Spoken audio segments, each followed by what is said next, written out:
Welcome back. So today we are continuing with our brief exploration of the decorating trends that designers are telling us make our homes look rather cheap and tacky. And of course, because it does no good to just say, oh, look at this is nasty, we're also taking a look at what to do about them. So, when we get back, we will get started.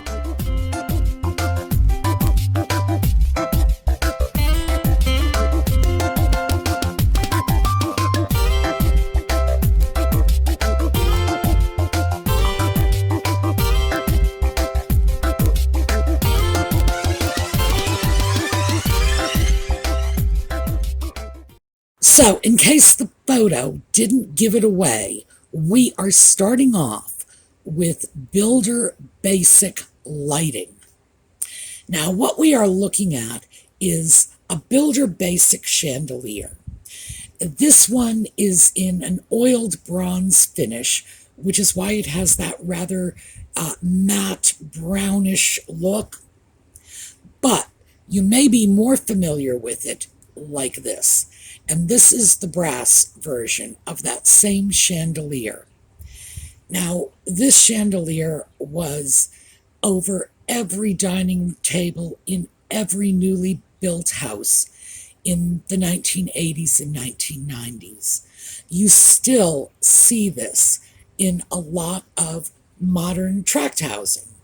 The problem with this is, at one time, lighting like this was considered traditional and classic.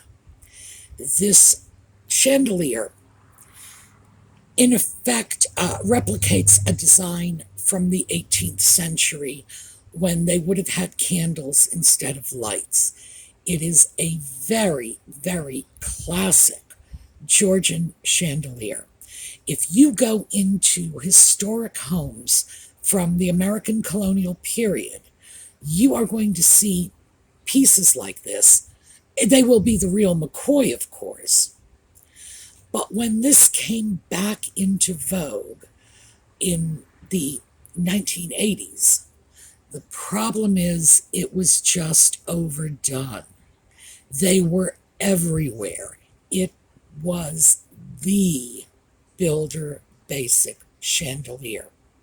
So I have to say that, because the fact is, there's nothing wrong with it. It's a classic piece. I think these are lovely, but they've just been too overdone, and they are now associated with bottom of the line 1980s. This is actually a nice version of the dome light. We see these in bedrooms, bathrooms, laundry rooms. We don't often see them in the living rooms. Halls are another place where you see those. I have a light like this, a dome light. They hug the ceiling. I have one in my back hall because the back door opens right underneath the light. And that seriously limits the kind of lighting fixture I can put in that back hall. And even if I could put a larger fixture in there, I wouldn't.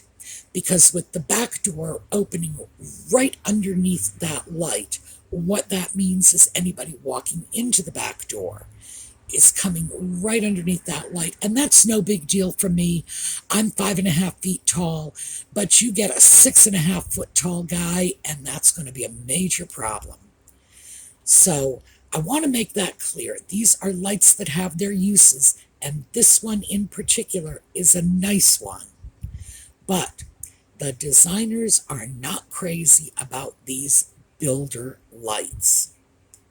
This light is one that is going to look very familiar to you if you watched the series I did on bathrooms through history. This is the ubiquitous 1970s vanity light. It was everywhere. And by the 1980s, it had just been done to death.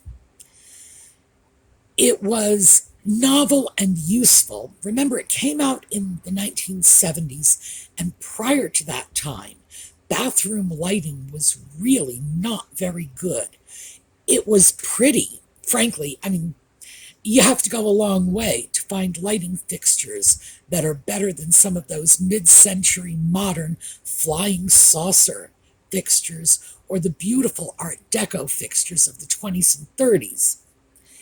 This lighting had the advantage of doing the job better. It really illuminated the mirror, but it got old fast. And unfortunately, the style got old before it fell out of fashion. So you end up with people who absolutely abhor it because what would have just been a little blip on the interior decor radar screen was the dominant influence for 20 years. So let's start with this one and take a look at what you can do as an upgrade. Now, this comes from Target. Oh, and by the way, all of this lighting, I made sure that everything was under $250. I price shopped anything I am throwing out as a potential upgrade for you. Target, $70. This is a variation on that vanity fixture, designed to go over the mirror. And this is very much the general idea of what happened to lighting in the 90s going into the 2000s. It was still that strip lighting, but it got globes on it instead, and the globes got interesting and different. This one, much of the interest comes from the Edison bulbs in the fixture. And now a word about Edison bulbs. 10 years ago, if you wanted a nice teardrop Edison bulb, you were going to pay $10 to $20 for it.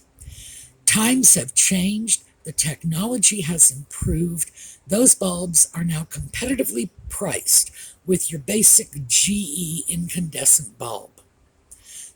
They are everywhere. Not only that, but you can get LED versions of these lights. They burn cool, and you can get your choice of lighting.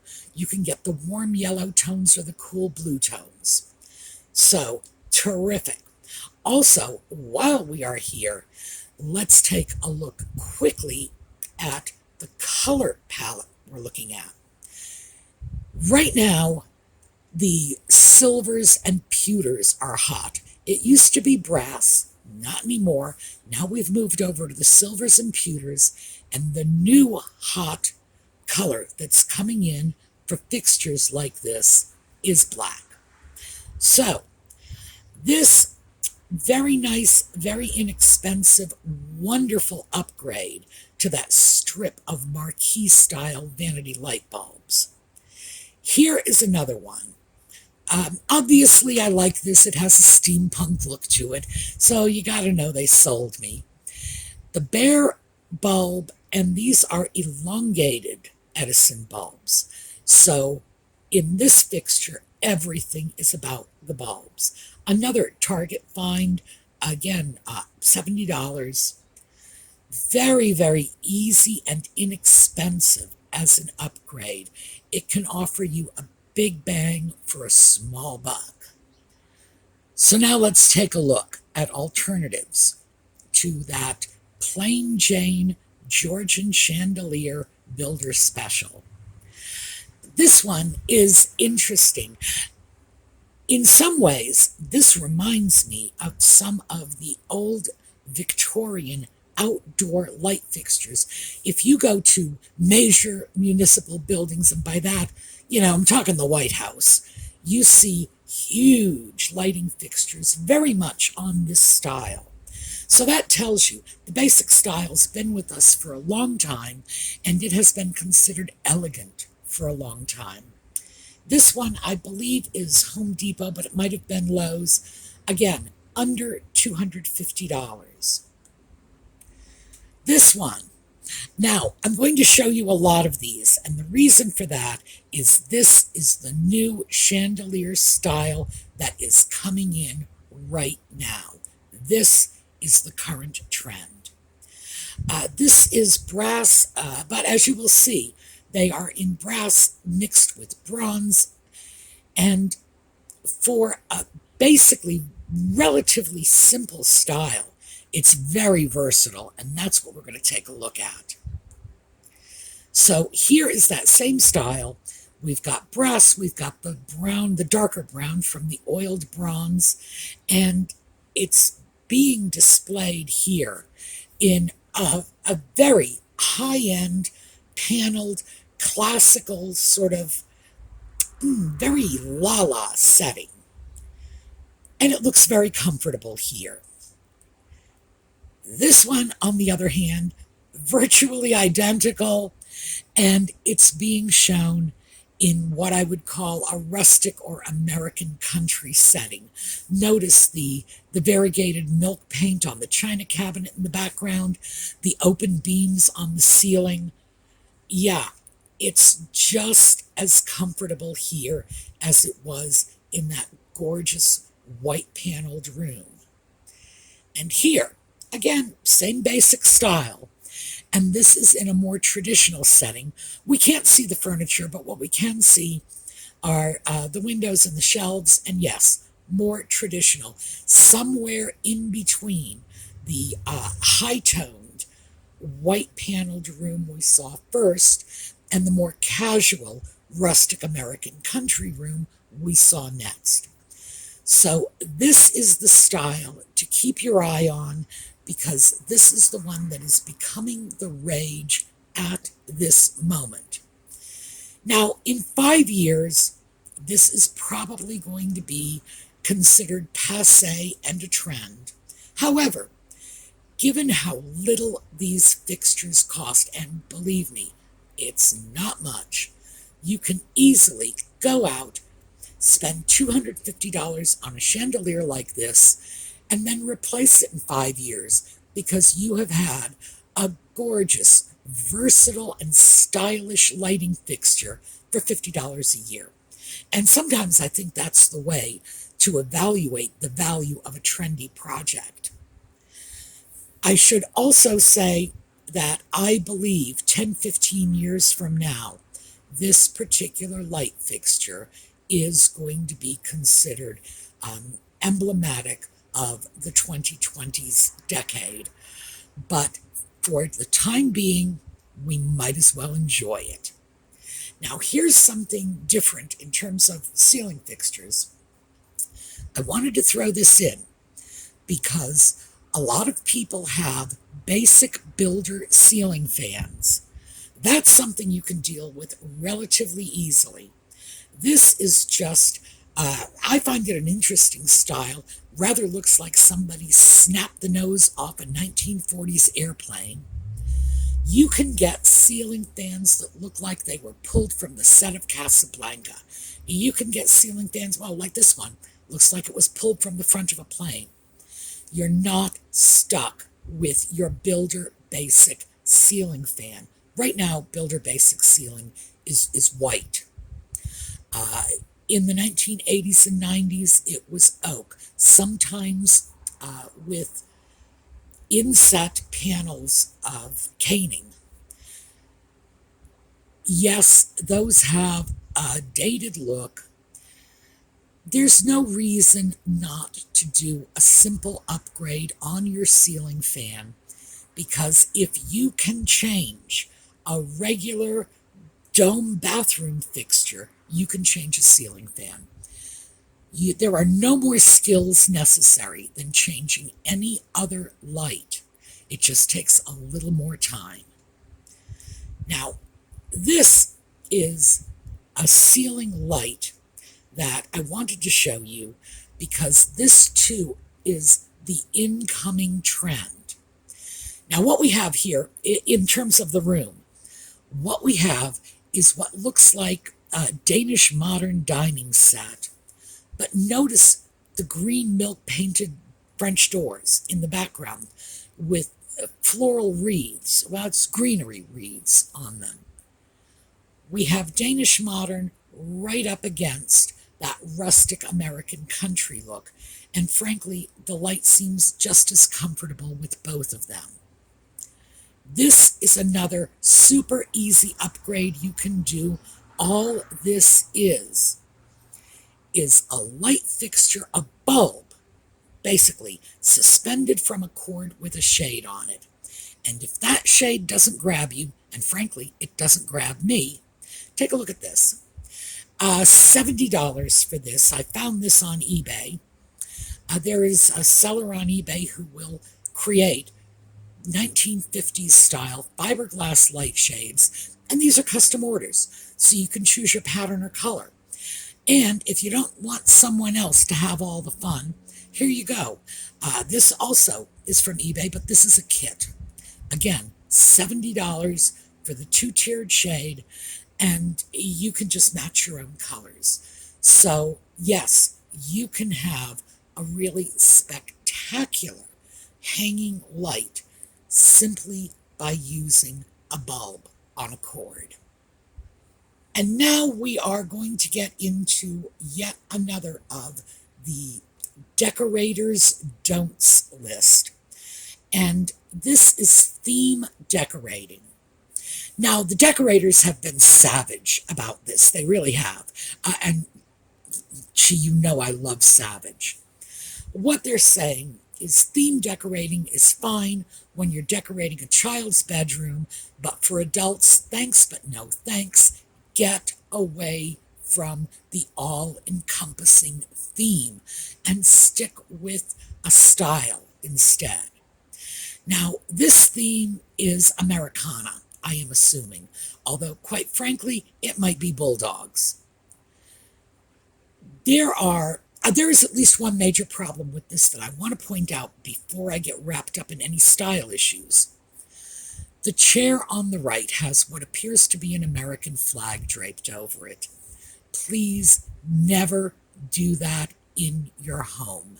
There are some people who their reverence for the flag is so profound that if they walked into your house and saw a flag draped over the arm of the chair, they would walk out and never speak to you again.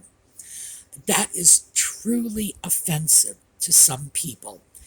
And because the people it's offensive to are very often military veterans, my advice is please don't. Just treat the flag with a little more respect than tossing it over the side of the chair, or you really will offend people. What we have here is a room that is essentially red, white, and blue. In the front area, we're seeing the red and white, but there's blue in a sofa or settee in the background. And we have the stars and stripes in the pillows. The problem with this is it's too much, and that's going to be a recurring theme in all of these themed rooms. It's interesting in small doses, but this is an example of going overboard.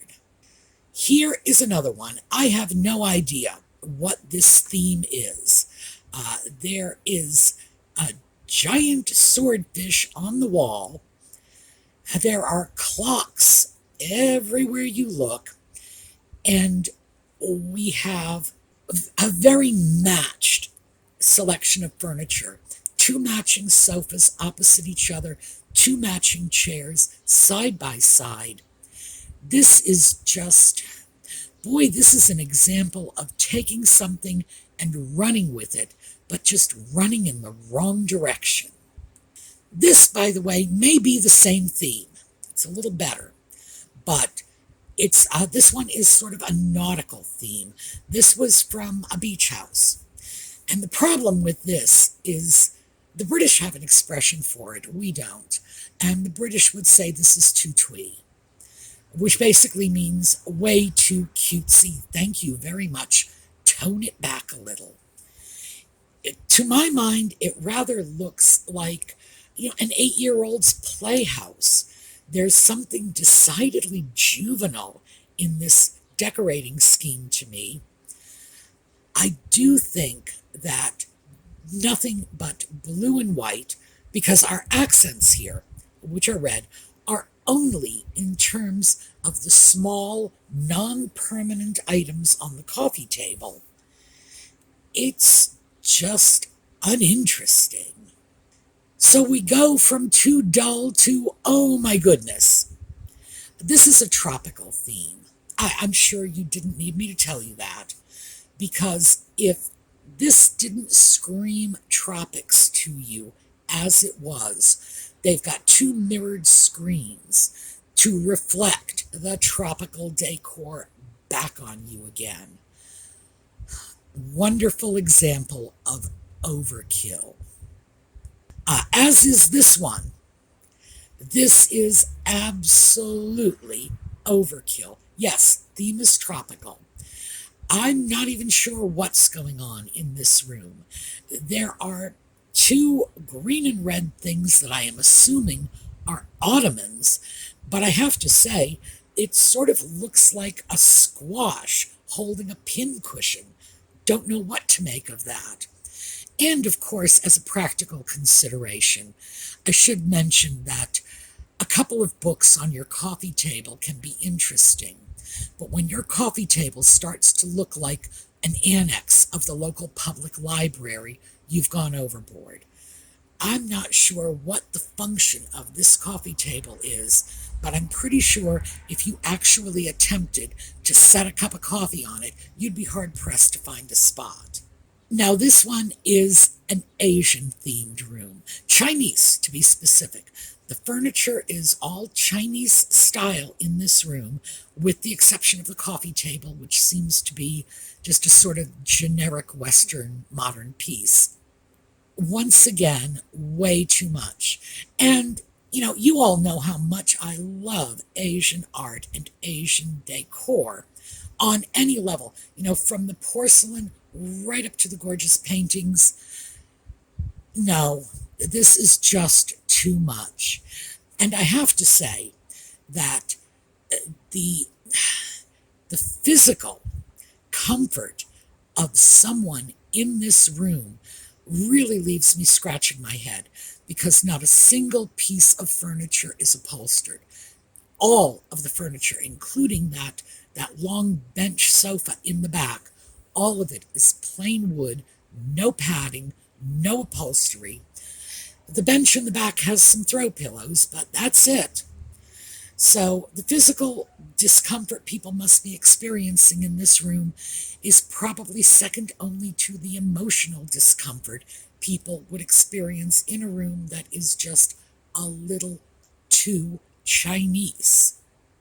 And this one, I have saved the best for last, or in this case, the worst, because I was specifically looking for examples to illustrate what the designers are saying about overdone themes. I grabbed this one. This is allegedly a Victorian room. That is what the picture was labeled as. Now, for most of you who have watched this channel, you know that's not Victorian. Victorian furniture encompasses the 60-some years of Victoria's reign, which was a very, very busy time in the world, particularly in Britain. And styles changed dramatically during that period. Victoria came to the throne in the 1830s, and at that point, the furniture styles were just coming out of the Empire style, having been influenced by Napoleon. And she reigned right into the 20th century, just barely, because she passed away in January of '01. But that covers a lot of ground. Interestingly enough, this furniture was not anywhere near a part of it. Again, overdone. We have upholstery that matches, every single piece is the same, and it matches the drapes. Too much. So let's take a look at some alternatives. And let's start with that Americana room. So here's our Americana room. This is the don't. I'm going to show you a couple of acceptable alternatives. This one, totally different, very contemporary room. Still, we have that Americana theme in here, but it's limited to one item. And, in fact, it's the focal point of the room. This room, very sleek and modern, whites, grays, blacks, so the red, white, and blue of the flag really takes prominence. If you want to show off your patriotism, I would say offhand, this is a much more effective way to do it. And the room hangs together better. Like the decorators say, a little is good, a lot can be too much. Here's another one, and this is more along the style of our don't room, because this is a more casual American country style. But notice, our flag motif is limited to this one. I'm not sure, I haven't counted the stars on that. I'm going to call it an 18th century flag and hope I get it right. We've got one 18th century flag hanging framed up high on the wall, and the rest of the room, the color scheme is mostly white, tan, gray with red and blue accents. Hangs together very well, and it's styled, but it's not themed. And that's what the designers are objecting to, the themed look. Now, let's take a look at that strange fish room. So here are some more effective alternatives. In this case, we have a room from a beach house, and it definitely retains that beach house look. No question about that. We have a similar color scheme, blue and white. There are a lot of similarities in these rooms. However, this one is less structured, and the knickknacks and collectibles and general clutter, again, is kept to a minimum. Our one nautical accent is a nice shell on the books on the coffee table, but still, we've got the same effect. Here's another, and this is a more, I would say, more upscale looking version of that same theme. Again, white with blue accents. We're still keeping the same color scheme, but here we have a boat on the mantelpiece and what looks like it might be a large shell on the coffee table. Not overpowering, not overdone. So now for tropical. And I have to tell you, boy, those tropical rooms really scared me a little. So here is another version of tropical, and one that is more in keeping with what the designers are telling us about accents and styles instead of themes. Here we have a very cohesive style. I'm not sure what this is called. I am going to call it Hemingway Key Largo. It's sort of a Caribbean colonial kind of look, with rattan furniture and fruitwood finishes, and it definitely has that same sort of tropical feel, but we are not overpowered with the leaves and the greenery. We got a palm tree and a vase of lilies on the table. Here's another one that is even less in your face. In this case, it's sort of the same general Hemingway Key Largo look with the fruitwood finishes and the sort of Caribbean colonial furniture. And here, the only real tropics coming in are by way of a picture on the wall, some prints on the cushions, and the large louvered shutters in the background. Definitely more effective. So, how about we take a look at Asia next? This room, instead of going full-on Chinese decor, has incorporated Chinese elements in a couple of very interesting ways. We've got 3 tables in here. 2 of them are definitely Chinese in style. And the rest of the room is simply modern Western. But that brilliant red ruby wall in the background also adds to the sort of Chinese feel to this room. Certainly more stylish, less overwhelming. And here's another one, and this one is even more subtle. This one is traditional Western furniture, but it's accented with a couple of prints on the wall. These are cherry blossoms, indicating this is probably more Japanese than Chinese. That's a motif that's picked up on the rug, and we have a little bamboo plant in here. Again, we have the Asian touches, but we haven't gone full on welcome to Beijing. And finally, we're going to take a look at Victorian. Because even though that design I showed you was not Victorian, Victorian is a style that resonates with a lot of people. They really do like it. And as I say, 60 years, boy, there's a lot to choose from. In this case, the Victorian accents in this room, it is a rather casual room, if any room containing a baby grand piano can be called casual, but a less formal room, and the Victorian elements are these 2 wonderful side chairs. These are late Victorian, that's definitely moving in to Art Nouveau. Very interesting. These are probably authentic antique pieces too. I'm guessing they are, although obviously it's hard to tell from a photograph. If I were to make a change in this room, what I would do is I would get rid of that collection of pewter plates on the far wall behind the piano.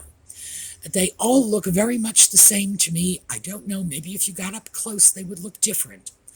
But I would replace these, a dozen pewter plates, I would replace it with some genuine Victorian porcelain pieces. A little Spode or Haviland china. How hard would that be? It would bring some color over to that side of the room, and it would probably do a better job of picking up some of the colors on the other side of the room. Regardless, I think overall this has been well handled. It's a nice job of throwing Victorian accents into a non-Victorian room. And here is another one. Now, I am guessing that this building, the house this room is in, was built in the 1980s or 90s, because that wall with the chimney breast and the cabinets side by side, and then these wide, thick shelves on top, was very 80s and 90s. Interestingly enough, it was a style the 80s and 90s had copied from the Mission and Prairie style houses that had been popular, especially in places like California, some 50 years earlier. They had very similar configurations, often with a window on either side of the fireplace. So that, even though that looks very 80s or 90s to me, it's still a classic configuration. What's not 80s or 90s is this fireplace with the mirror over top. I do not know if this is a set. I think not. I believe the mirror looks like it's an inch or 2 wider than the fireplace mantle. Still, very Victorian, could be modern repros, could be genuine antiques. They're painted out in pewter. And notice that very, very Victorian mirror is reflecting a very, very modern lighting fixture, along with modern accents on the opposite wall. Again, another great way to throw a bit of Victoriana into a room that is definitely not Victorian. So, that's what I have for you today. I would have to say the takeaway from this particular video is I think the designers are right when they say trend decorating needs to go.